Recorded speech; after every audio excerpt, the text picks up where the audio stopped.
not going to see any panic from Coralie Dixon, because in a wrestling match you'll get a lot of headbutts, you might even get some punches thrown, but this is some very good striking from Mallory Gellner. She's just throwing straight ahead. This is good striking, but good return from Coralie Dixon now. Coralie Dixon, some big shots to the body as well, up against the cage, going body, head, head in that combination. A big knee now as she's got Gellner up against the cage and is working her striking from there, Jeremy. It was interesting talking to her. She said wrestling is a sport of circling away, which she had to break that habit when coming into MMA. Well, again, with this, you know, she's nicknamed the Cobra, but so far a very Pitbull-like demeanor. She continues to come forward and doesn't seem to be slowing down. There's no stop, and there's that wrestling background. A nice over-under throw, and Coralie Dixon ends up in side control. Dixon on top, inside control.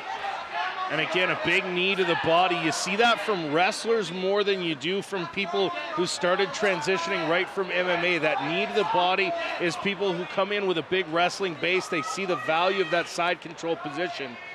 And you could see that hand sneak up and then all of a sudden go back down. As again, remembering you cannot strike the head of a downed opponent here in amateur rules in the Calgary Commission.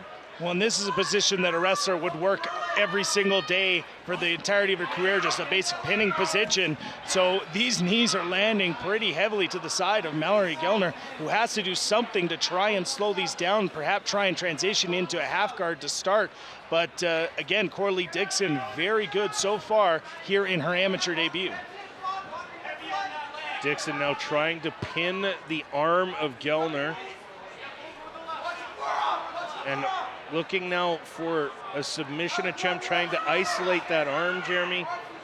Maybe looking for an Americana or a Kimura. Again, she's got that one arm trapped under her forearm, or under her leg there, and Gellner unable to really go anywhere or provide any defense from that spot.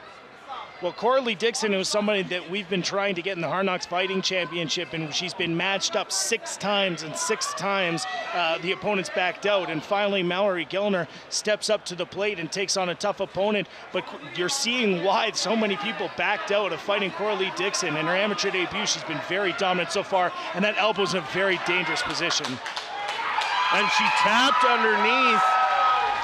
Mallory Gellner taps. Coralie Dixon, your winner, with short time left in round number 1. A submission win for Coralie Dixon.